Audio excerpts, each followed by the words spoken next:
Muy buenas noches, queridos hermanos, y quienes en algún lugar me estén escuchando. Esta noche vamos a ocuparnos de las Escrituras del Nuevo Testamento. Vamos a estar viendo durante 30 minutos la realidad humana de Jesús. Es una de las cosas que a mí siempre me ha intrigado demasiado. Esta contradicción a nuestra mente humana, de que de pronto podemos afirmar que Dios, trino y uno a la vez, con tres personas iguales pero diferentes en roles y funcionamientos, puedan ser tenidos en cuenta como que se acercaron al ser humano perdido y que sigue perdido. El hombre está perdido. Jesús mismo ya lo anticipó en su tiempo. El que cree en mí es salvo, dijo Jesús, y el que no cree en mí ya está condenado. Y esto hace que para mí personalmente haya sido siempre un gran interrogante. Dios, que tiene una naturaleza divina, infinita, poderoso, tremendo Dios, asume ahora pertenecer a la naturaleza humana, la cual Él mismo creó. Él mismo hizo al hombre y le formó a su imagen y semejanza, pero con una naturaleza diferente que la propia de Él. Y esto es un misterio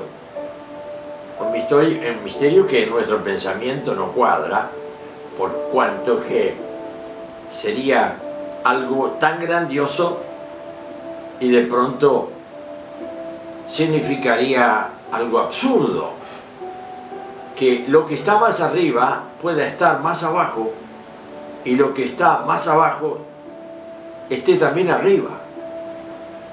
Y eso es lo que hizo Dios con nuestra naturaleza.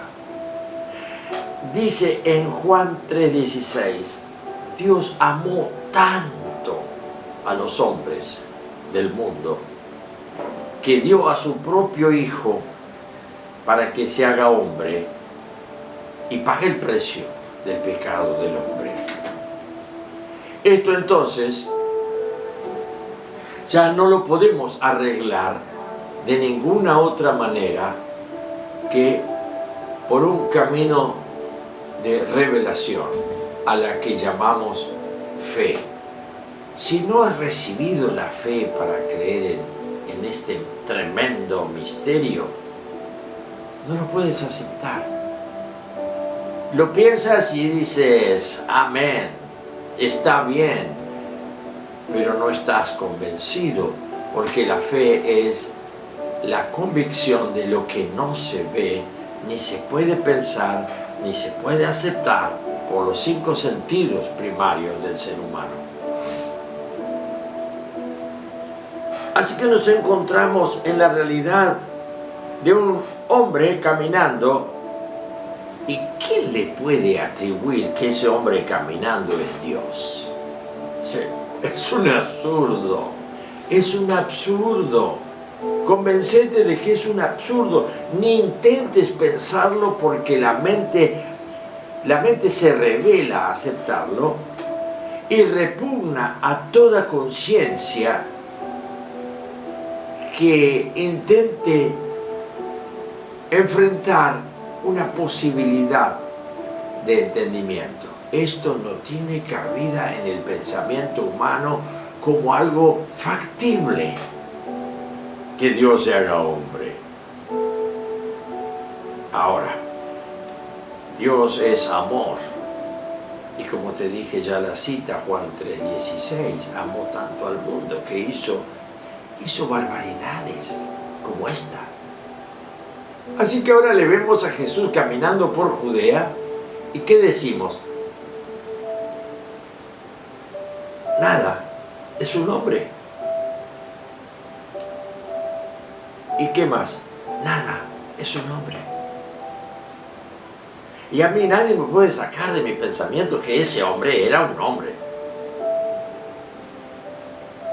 Ahora, ¿qué pasó conmigo? No sé si ha pasado eso contigo.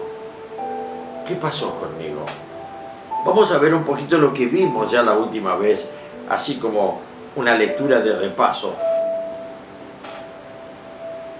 Y era una pregunta que había yo presentado. ¿Qué impresión produce en conjunto la presencia de Jesús cuando ponemos a su lado a los portadores de la revelación en el Antiguo Testamento, tales como un Moisés o un Elías? Hombres que fascinaron a las personas, inmediatamente fueron catalogados como los más grandes, conocedores de Dios, relacionados con Dios e instrumentos de Dios para los propósitos divinos en la tierra. Ese fue Moisés y Elías. Supongamos que ahora, al encontrarnos con Jesús, ¿qué papel tiene Jesús? ¿Quién es este? Jesús trae al mundo, antes que nada, antes que todo, la impresión de una gran calma y mansedumbre, suavidad. No opera con determinaciones violentas, sino que va como desgranando poco a poco un mensaje que es raro, que no se parece a nada de lo que el hombre puede concebir por sí mismo. Un mensaje extraño.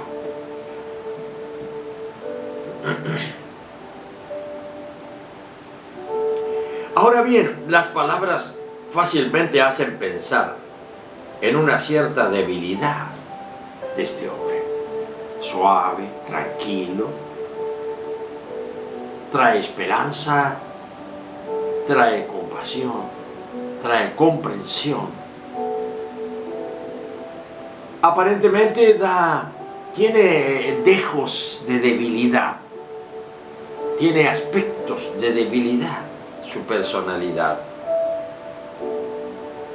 ¿Es débil Jesús?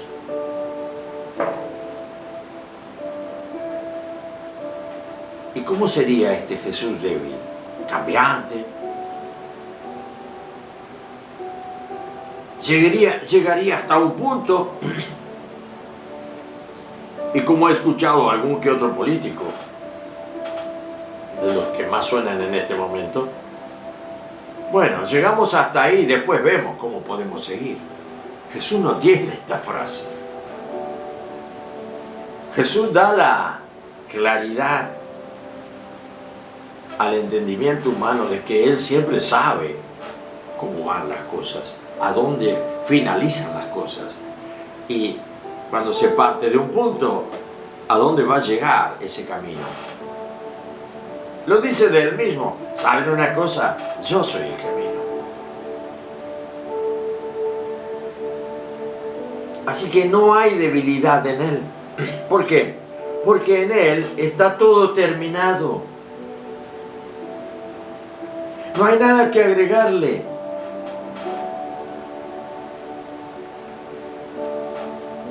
Tiene su figura, por ejemplo, la fragilidad de una hora tardía de la historia respecto a las anteriores horas. Hablamos de horas, hablamos de culturas, civilizaciones, imperios, todo aquello que floreció y luego decreció para dar lugar a otra formación, de otra cultura. ¿Qué traía Jesús? Una nueva perspectiva mesiánica de una nueva cultura para la humanidad. Traía un nuevo pensamiento transformador, pero dentro de lo que es el perímetro humano de renovación de la naturaleza humana, renovación, pero no en sustancia, sino mejoramiento. ¿Traía eso? No. ¿Qué traía este Jesús al mundo? Es el hombre posterior, sutilmente organizado, el hombre posterior, el que viene al final. Sutilmente organizado, o sea, muy armado, políticamente un visionario. Hace muchos años, casi 40 años, me tocó hablar con un psiquiatra. Vivía en una estancia en Corrientes y yo tuve la oportunidad de acercarme por otras circunstancias a hablar con él. Era el esposo de la dueña de la estancia. Me atendieron maravillosamente esa mañana. Y yo le comencé a hablar de este Jesús. Visto a Jesús desde lo humano, pero como el gran desafío para el hombre de estos tiempos. Un desafío que no trae puntos medios, no trae intermedios, no trae, bueno, vamos a ver, no. Era el desafío de o sí o no. No había otro. Me recuerdo que yo estaba tan contento porque le podía seguir explicando y el hombre me escuchaba con una atención, sentado bajo unos árboles en el patio de la estancia que había yo llegado a conocer ahí, en Corrientes, Alvear, Corrientes.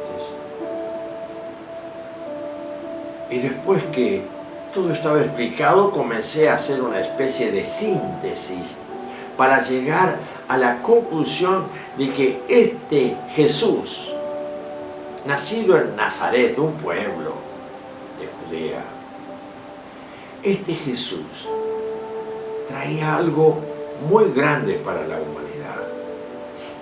Y lo traía no como un mensaje mental, no como un mensaje de subjetividad, sino que lo traía como un mensaje personal. Él era el mensaje. Todo iba a depender de su persona, no de su doctrina. Es lo que ha hecho la historia del cristianismo, separar a Jesús de su doctrina.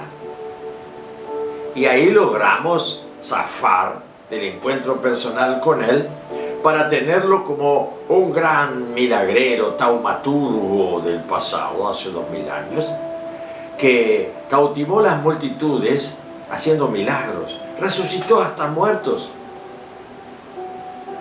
Pero después, ¿qué pasó? Pagó un precio de acuerdo a lo que él mismo decía, que tenía que pagar el precio del pecado del hombre, etcétera, etcétera. Murió, dicen así, que resucitó. Las escrituras nos dicen que resucitó, que se apareció a muchos de sus discípulos y que luego se fue. Entonces, como él se fue, lo que quedó implantado es su doctrina. Y su doctrina, entonces, es la base de una religión de ese Jesús de Nazaret, llamado el Cristo. Por eso, la religión cristiana existe después de 2000 años, porque se elaboró en base a todo lo que él aparentemente dejó dicho, no escrito, porque nunca no consta que haya escrito nunca nada, pero los que lo escucharon le dieron un formato doctrinal a todo eso y quedó como que él se fue y dejó el mensaje. Los que quieran seguirme, hagan lo que yo dejé dicho en mi doctrina. La palabra doctrina viene del latín y viene de doctus. Y ahí tenemos la palabra en castellano doctor. El doctor es el que sabe todo. El que en un área, en una línea de conocimiento, ya sea científico, humanístico, lo que fuere, es el que sabe. Pregúntele al doctor, pregúntele al profesional, doctus. Y cuando uno hace un doctorado, es que agota todas las instancias de esa disciplina humana de la ciencia, y ahora el doctor es el que tiene la autoridad científica. Así es entonces. Doctrina proviene de la enseñanza de alguien que tiene la absoluta autoridad en esa línea. Tenemos en la filosofía griega, en la filosofía romana, aquellos que fueron verdaderamente creadores de doctrinas, líneas de pensamiento humano para explicar las grandes situaciones, circunstancias de la historia de la humanidad. Y han abordado pensamientos, cuestiones por acá, por allá, han creado caminos, pero hasta ahora todos estos murieron, dejaron su pensamiento, algunos escritos y algunos comedidos lo han escrito también. Doctrinas de doctores. La doctrina es impersonal.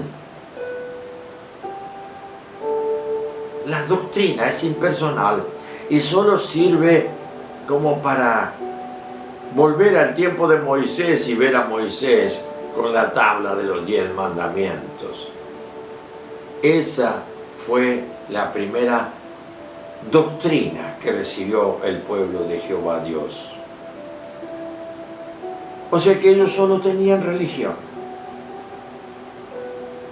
Pero Jesús no dejó religión. Y este es el fenómeno más fuerte que podemos experimentar. Que Jesús, lo que Él enseñaba, no era para que la gente pensara, sino que se arrimaba a mostrar lo que en Él había. Y lo que en Él había era una revelación de un rey que tenía un reino y que era el reino de Dios del cual Él hablaba. Nos encontramos entonces aquí con que Él no terminó siendo un hombre para ser analizado, frágil, cohibido por un exceso de saber. Él no era un hombre que sabía tanto que se encerraba porque no quería hablar con nadie, porque sabía que nadie lo iba a comprender.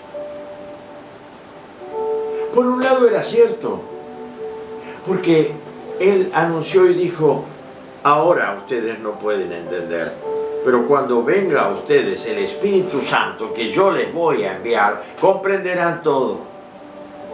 ¡Qué bárbaro! Esta sí que es una válvula de escape para Jesús de Nazaret. Y a ver, ¿qué pasó? Y tenemos acontecimientos muy reales, como por ejemplo el Pentecostés, que significa los 50 días,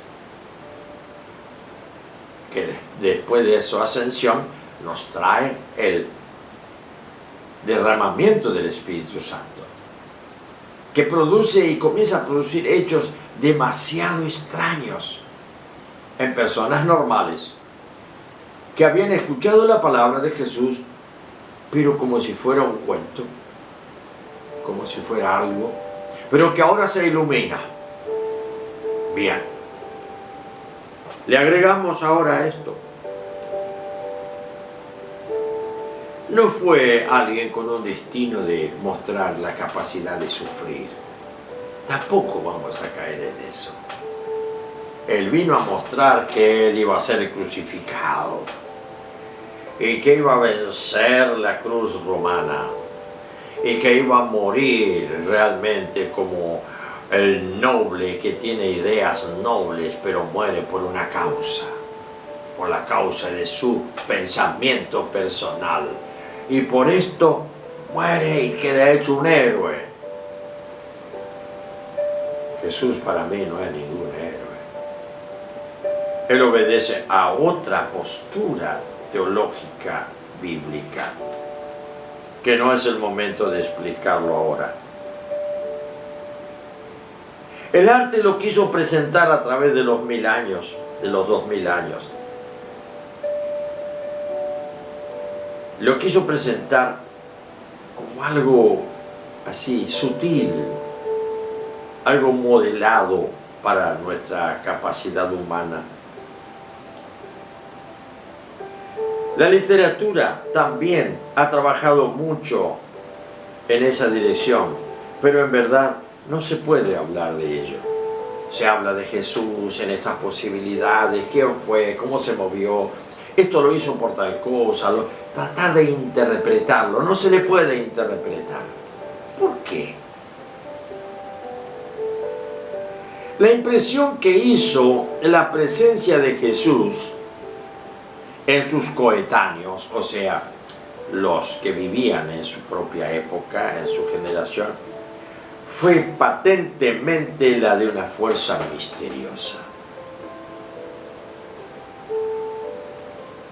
O sea que si vos crees en Jesús, esa fe en Él te tiene que envolver en un halo de misterio en donde vos solamente podés quedar callado, sin objeción de nada. El día que sientas ante la presencia de Jesús, si crees que ha resucitado y está vivo todavía, y que es la única persona con quien podemos comunicarnos después de la muerte, porque la Biblia prohíbe comunicarse con los espíritus después de la muerte. Con el único espíritu que podemos comunicarnos es con el Espíritu Santo de Jesús, que muerto puede entrar en nosotros y revelarse realmente como es, está vivo, pero espiritualmente. Los demonios están activos, tienen inteligencia, tienen voluntad, pero están muertos. Y cuando entran en una persona, lo único que muestran son las cualidades de los muertos: pánico, miedo, horrible sensación de totalmente desgracia. Eso es lo que siembra Satanás, que vino al mundo y a la tierra a robar, destruir y matar, y alimentarse del hombre como si fuera su alimento. Comerás el polvo de la tierra, y se los come. Allí está el nudo de la cuestión. Jesús vino para pagar el precio de esa usurpación satánica por la voluntad desviada de Eva y de Adán, que le creyeron a Satanás, que si le hacían caso y comían de esa fruta, de la ciencia del árbol del bien y del mal, iban a poder conocer grandes cosas de la sabiduría, iban a poder incursionar en el nivel divino de ser como dioses, y cayeron en las profundidades de las tinieblas. Así está el mundo. ¿Y cuáles son las tinieblas? La mentira. ¿Y qué es la oscuridad? La mentira plena, la noche oscura de la muerte. ¿Y qué es la luz? El día. Nosotros somos hijos del día. porque tenemos la luz de Dios para verlo, para hablar con Él, para sentir que Él nos hace hijos suyos, nos ama, pero divinamente, y nos tiene en predilección por la eternidad. Ahora, veamos. Fuerza misteriosa. Si no te has encontrado con Jesús y todavía Él no ha producido una fuerza dentro tuyo que sea misteriosa, que te desoriente totalmente y quedes cautivado, aprisionado en esa fuerza, todavía no le conoces.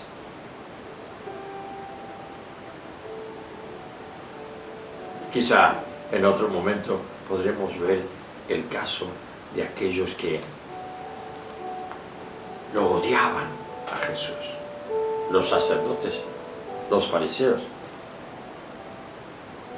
Mandaron a los alguaciles, a los vigilantes, a los policías del templo. Y estos les dijeron, ¿por qué no le han traído? Lo mandaron que lo traigan preso. ¿Por qué no le han traído? Los alguaciles, policías, respondieron, jamás hombre alguno ha hablado como este hombre. Te lo digo para que lo busques. Juan 7:45. Entonces los fariseos le respondieron, ¿también ustedes han sido engañados? ¿Acaso ha creído en él alguno de los gobernantes o de los fariseos? Mas esta gente que no sabe la ley maldita es. Les dijo Nicodemo, el que vino a él de noche, el cual era uno de ellos, sacerdote, escriba, ¿juzga acaso nuestra ley a los hombres si primero no les oye y sabe lo que ha hecho? Respondieron y le dijeron, ¿eres tú también Galileo? Escudriña y ve que de Galilea nunca se ha levantado profeta. Yo ahora culmino mi charla de esta noche diciéndote, Jesús nunca te va a presionar. Jesús nunca te va a apretar en nada. Él solo busca acercarse, cautivarte, envolverte en el misterio de amor que Él quiere para tu vida, para tu ser. Y que cuando levantes tu mirada puedas ver su rostro con una alegría, con un gozo tremendo, porque le has visto. Cuando le veas, vas a experimentar lo que significa la misteriosa e impactante personalidad de Jesús. Hasta que no tengas este encuentro con Él, estamos hablando de la religión. Una religión manejada por una doctrina de un hombre llamado Jesús o de algún filósofo suelto de Grecia o de Roma o de los judíos, pero no conoces a este hombre, quien es el Dios hecho hombre sin dejar de ser Dios. Que el Señor te bendiga esta noche.